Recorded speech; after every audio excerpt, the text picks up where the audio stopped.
Good morning, everybody. Hope you're doing well. Welcome to The Catch. The Catch is where we dive into the heart of New York's bike racing scene, meeting passionate members of our community and bringing to you their unique stories and insights. Today I'm going to meet with Jason Atkins. Jason is a relatively new rider who's coming into his third season.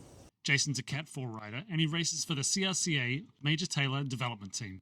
Hey Jason, welcome to The Catch. Hi, great to be here. Hey Jason, like me, you got into bike racing a little bit later in life.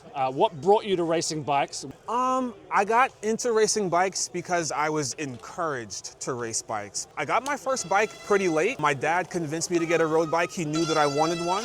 After my first ride on the bike, I went home to my wife and I was like, babe, I am going to do the 5-borough bike tour. And it was like, well, what's next after I've hit this goal? And someone's like, hey, you can train to race. You said that you were not much of a athlete growing up, didn't do a lot of organized sports. Tell us a little bit about that.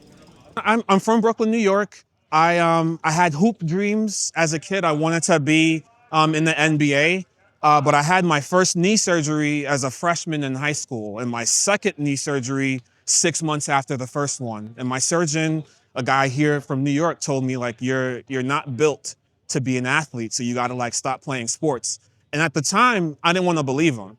But every time I would do like an athletic endeavor, he was proved right. Like my knees would just be on fire. So my 20s and my 30s, I wasn't too active. But fast forward to this bike, I remember when I pushed myself on the bike, I did not feel pain in my knees. First time in my life, I was doing athletic stuff and I wasn't in pain. But then I also, I found something that I could do, like an area of being athletic where I could like actually dive in and not come home and be hurting all the time. So how did you get into that first race? The first race, I did Mangoni, the CRCA Mangoni at Central Park. And a friend of mine, Vince Chang, he encouraged me to sign up for it and to just do it. I was a little bit nervous about like racing with other people. I was nervous about whether I would be safe to race with other people. And at the Mangoni Clinic, they help you to understand like how to race, and then you do it. And I loved it. But you show up, they really take you through everything you need to know, and that was super helpful for me. And I've continued racing since that first experience. And anybody in the community that sort of helped you develop your racecraft and your experience? Yeah, so there are multiple people. I might forget a few. The first one that comes to mind is a guy named Claudio Marquez. He has a YouTube channel. His life is an open book. I think he got dropped in his first like 18 races or something like that. So him documenting his life as a racer really helped to prepare me for what it would mean, what it would be to like actually start racing here in New York. I knew that not coming in first place was not a loss, but rather a learning opportunity from someone like him. Also a guy named Vince Chang, he races G4D in CRCA. He's the person who encouraged me to do Mangoni. He's the person that encouraged me as I was like just training as a bike guy. He helped me to understand how to be a cyclist. One of the things I love about the cycling community is just meeting people from different backgrounds, different walks of life that I wouldn't otherwise get the opportunity to. I believe you're a musician. Tell us a little bit about your musical career.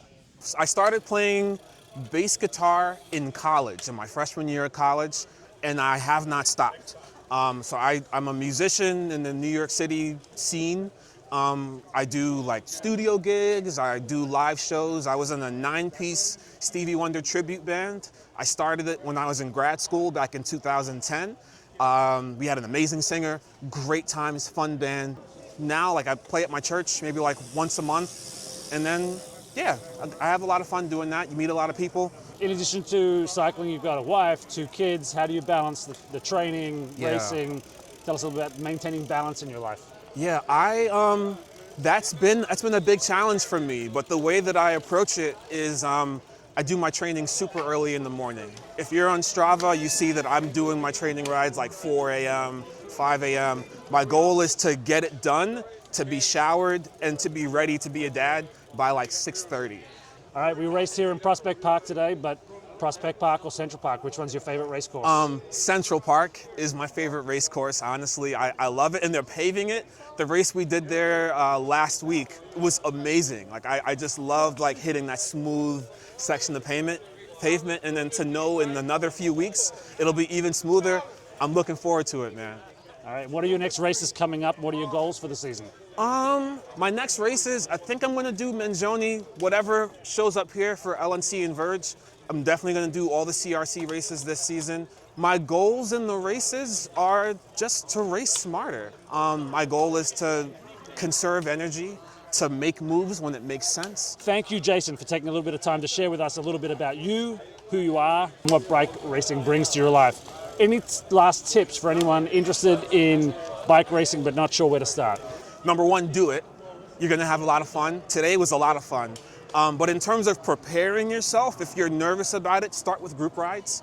Get comfortable riding in the pack with friends. And then from there, if you're comfortable there, try out a race. Well, thanks again. Thank you.